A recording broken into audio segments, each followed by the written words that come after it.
Tucked between the slopes of the highlands and the shimmering shores of Lake Atitlán lies a village that looks as if it's been dipped in a painter's palette.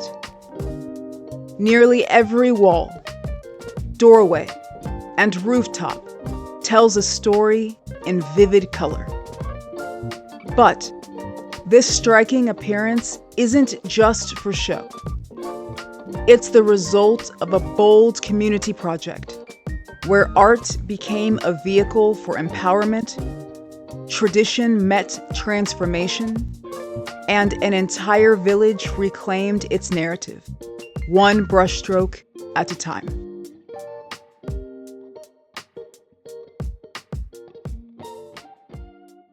Santa Catarina Palopó is known as the Santa Catarina Palopó.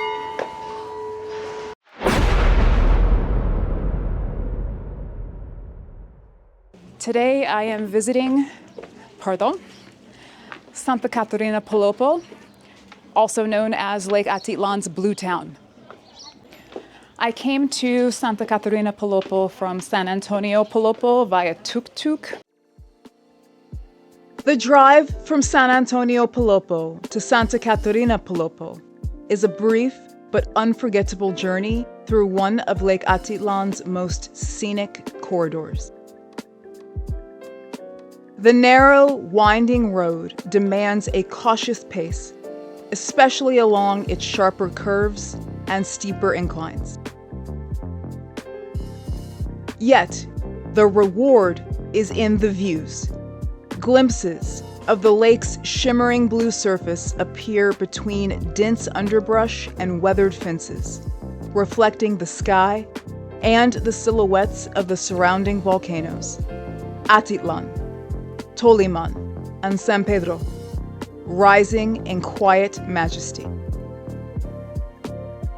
Lush vegetation frames the path, with bursts of wildflowers adding color to the landscape. Though it lasts only about 15 minutes, the ride feels like a passage through a living postcard. I had to talk the tuk-tuk driver down from 115 quetzales to 60 quetzales. So whatever they offer you, be sure to cut that in half and then negotiate somewhere in the middle. 60 quetzales is about $8, which is probably still too much, but whatever. I'm still trying to beat the bad weather, which is quickly approaching, as well as make it back to Panajachel in enough time to catch the public lancha back to San Marcos. Whenever I come to a new town, if it's a clear day, I like to start it at the mirador. The Mirador de Santa Catarina Palopó, nestled just outside the town along the road to Panajachel, offers one of the most captivating vistas in the Lake Atitlán region. From this elevated perch, a sweeping panorama unfolds. Lake Atitlán shimmering below, cradled by the towering forms of volcanoes and forested ridgelines. The contrast of deep blue water against the lush emerald mountains creates a scene of profound beauty and tranquility. On clear days, the view stretches far into the horizon, where sky, lake, and land converge in perfect harmony. It's a moment of stillness and awe, a place that invites quiet reflection amid nature's splendor. The patron saint of Santa Catarina Palopó is Saint Catherine, and the name of the town is a combination of Santa Catarina for Saint Catherine, as well as the word Palopó, which is an indigenous word for the amate tree. The Mayans used its bark to make something similar to paper. Santa Catarina Palopó is known as the Blue Town. It is famous for buildings and homes that are inspired by cachaquel textiles. However, it has not always looked like this. The village suffered from lack of economic development for years when traditional sources of income dried up. This blue metamorphosis was part of a community-driven project with the objective of both creating jobs and attracting tourists. The organization Pintando Santa Catarina Palopó, or Painting Santa Catarina Palopó, transformed nearly 1,000 buildings into brilliant shades. Local families were directly involved. They were able to choose colors and shades that spoke to them. The families then helped to sand, clean, and prime the walls before professional painters finished the job. The end result is vivid imagery and patterns designed to mimic an outdoor art gallery, with each facade telling a family story. The project did not just paint, it supported community development, which led to economic development. Santa Catarina Palopó is now a tourist destination on Lake Atitlán, which has in turn funded education. The beautiful colors have come to symbolize not only heritage, but also progress and the hope for a better future. I've thoroughly enjoyed wandering through this village, where each step has drawn me deeper into the heart of the indigenous community than anywhere else I've been. Every corridor is a kaleidoscope of color. Each turn reveals a new story etched in paint.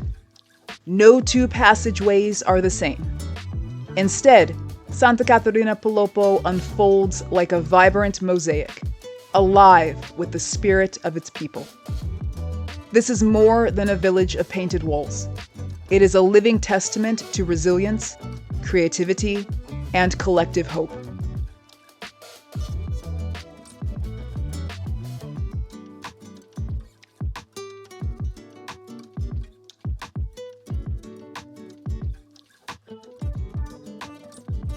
The community chose artistry, born from identity. By painting their homes with the intricate patterns of Cachiquel textiles, families paid homage to their ancestral heritage while boldly reimagining their future. What began as a way to draw in visitors blossomed into something deeper, a visual language of pride, healing, and possibility. Here, color is not just decoration. It is memory made visible, tradition made modern, and unity made tangible. Each brushstroke tells a story. Together, they weave a powerful narrative of cultural rebirth.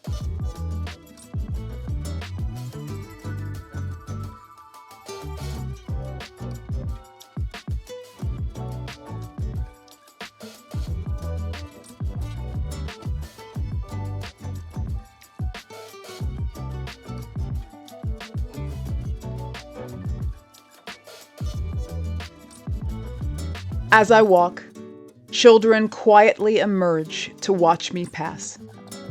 I understand why. I look different. My skin is a different shade, and I tower over the average adult. Yet, there is no suspicion in their gaze, only the gentle wonder of a place still growing accustomed to being seen. No one is unkind. Their eyes carry only innocent questions. Who are you? Where do you come from?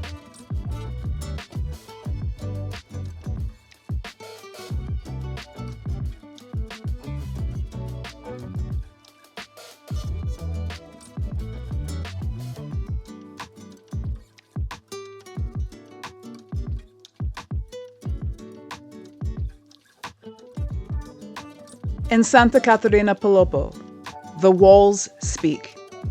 And if you listen closely, they will tell you of a village that dared to transform itself. One pattern, one color, one hope at a time.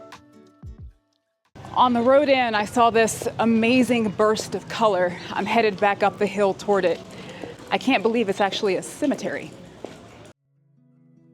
The cemetery in Santa Catarina Palopó is a vibrant, peaceful resting place perched above the shimmering expanse of Lake Atitlán. Coming from the southern United States, I'm used to subdued gravestones. modest markers perhaps adorned with a flower urn. But here, the resting places burst with color. The crypts and tombs are painted in bold, vivid hues: turquoise, magenta, yellow, and green, each shade chosen with purpose. These colors are not merely decorative. They honor the lives once lived and reflect the community's deep spiritual acceptance of death as a natural part of existence. In Cachiquel tradition, the colors often symbolize aspects of the deceased's role in the family or personality in life. Some tombs are even adorned with hand-painted imagery that tells a story of love, of labor, of legacy. In the weeks leading up to Dia de los Muertos, Day of the Dead, families return to repaint and refresh the graves, transforming mourning into an act of celebration and remembrance. Standing among these radiant memorials, with sweeping views of the lake and the soft rise of surrounding hills, one begins to understand that this cemetery is not only a place of rest, it is a canvas of cultural expression, a sacred space where memory, tradition, and beauty coexist. I have been to countless funerals called celebrations of life. Well, to me, that cemetery is how a celebration of death looks.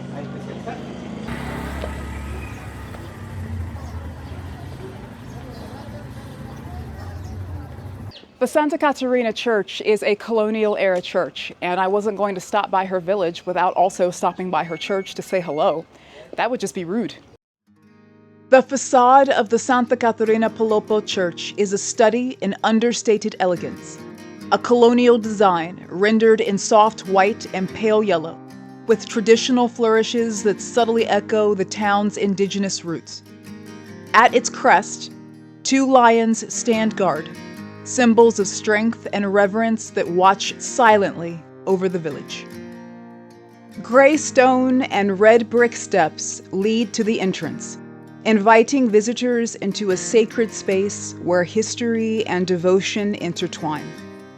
Inside, red-tiled floors anchor the space with warmth, while polished cherry wood pews offer quiet sanctuary.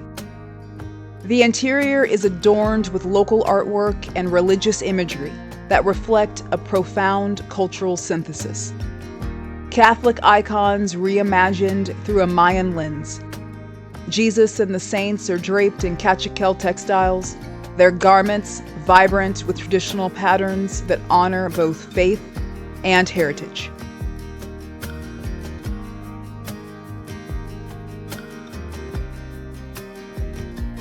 The altar is alive with color. Red, yellow, and white flowers bloom in reverence, while sheer fabric in matching hues cascades gracefully from the ceiling, softening the light and lifting the eye heavenward. At its heart, a simple yet powerful message is inscribed: Dios está aquí. God is here.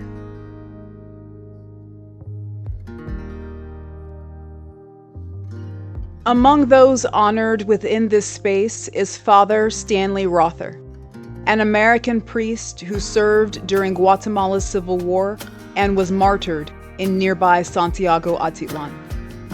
His legacy lives on here, quietly venerated in a church where resilience, faith, and cultural identity come together in quiet harmony. I'm sitting in the farthest corner of the church I possibly can because I don't want to disturb anybody. But here's the thing. There are two St. Catherines. There's a St. Catherine of Siena and a St. Catherine of Alexandria. I have no idea which St. Catherine Santa Catarina de Palopó is. Saint Catherine of Siena was a 14th century Italian scholar and theologian. Despite never receiving a formal education, she is revered as a doctor of the Church for her profound intellect and spiritual insight. Born in Siena, in the heart of Tuscany, she devoted herself to a life of prayer, asceticism, and service. Famed for her extreme fasting and piety, Catherine experienced a vision in which Christ removed her heart and replaced it with his own, symbolizing a deep and transformative union with the divine, one that awakened in her an unparalleled capacity for love and compassion. Far from the confines typically imposed on women of her era, she dictated theological works, authored letters to monarchs and popes, and played a vital role in the politics of the Church. It is remarkable that in an age when outspoken women were often met with suspicion or accused of heresy, Catherine was neither silenced nor condemned. She died not by fire or sword, but from the exhaustion brought on by her relentless devotion, self-denial, and likely malnutrition. Saint Catherine of Alexandria, by contrast, lived a millennium earlier under the rule of Emperor Maxentius in Roman Egypt and never made it to adulthood. A teenager of Greek lineage, she was renowned for her intellect and beauty. Like her later namesake, she too had a powerful vision. In her case, the Virgin Mary presenting herself with the infant Christ, inspiring her to consecrate her life to God. When Maxentius unleashed a campaign of persecution against Christians, Catherine boldly confronted him, denouncing his tyranny. To discredit her, the emperor summoned his finest philosophers to challenge her faith in public debate. Catherine not only held her ground, but so thoroughly dismantled their arguments that many of them converted on the spot, only to be executed for their newfound beliefs. Imprisoned and subjected to starvation and torture, Catherine was miraculously sustained by angels. Her divine resilience so moved the emperor's wife that she, too, converted and was promptly executed. Maxentius condemned Catherine to death by the breaking wheel. Yet, even this failed, as the instrument shattered at her touch. Ultimately, the emperor resorted to beheading her, making her a martyr whose legacy endures as a testament to courage, conviction, and divine grace. To add to my confusion, there is a heart directly above the effigy. Saint Catherine of Siena is associated with the heart. She literally exchanged hearts with Jesus. But the Saint Catherine effigy also has a sword, and that's Saint Catherine of Alexandria because she was beheaded. I am getting more and more confused by the second.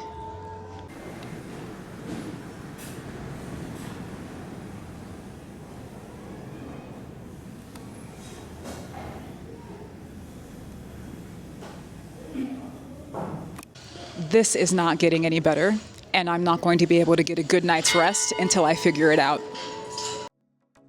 I took my state of utter confusion about the identity of Santa Catarina Palopó across the square to Café Tuc, where salvation came in the form of Pedro, the world's kindest and most patient cafe manager. To soothe my bewildered soul, I ordered a cup of tea and what can only be described as a life-altering macadamia chocolate bar. I am not exaggerating. It was like a tiny edible masterpiece handcrafted by angels with a minor in culinary arts. It had that perfect, sweet, salty, crunchy balance that makes your eyes roll back in delight.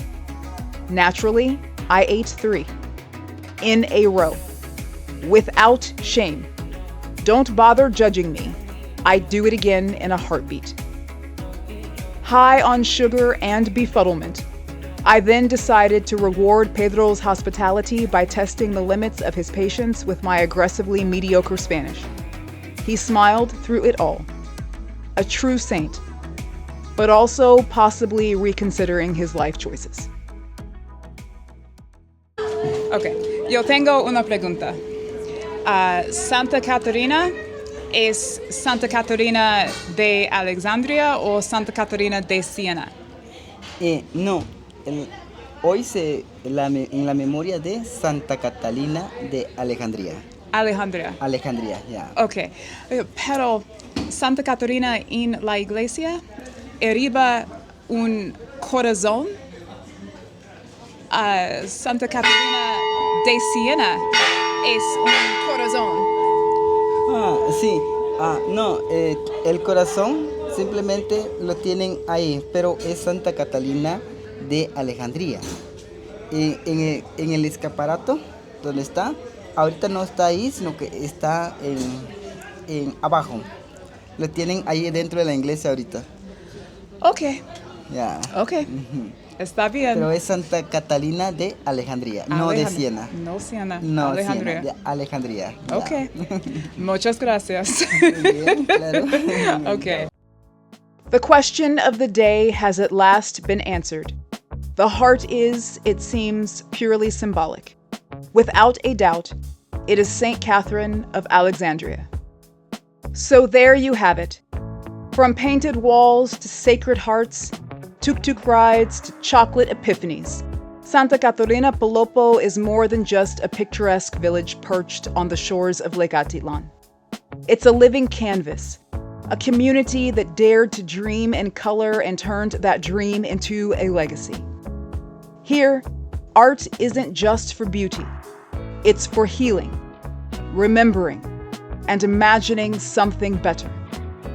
And somewhere between the misty hills, the blue blanketed homes, and the macadamia bar I'm still thinking about, I found something I wasn't even looking for.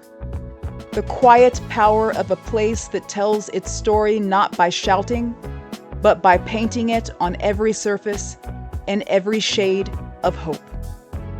Stay curious, be inspired, find freedom, wander elsewhere. I'll see you in the next one.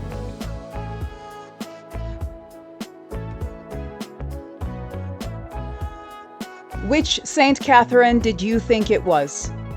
Comment below. I appreciate you joining me on this adventure. If you enjoyed it, like, share, and subscribe for more. If you have thoughts or questions, leave a comment or jump into the conversation with the prompt below.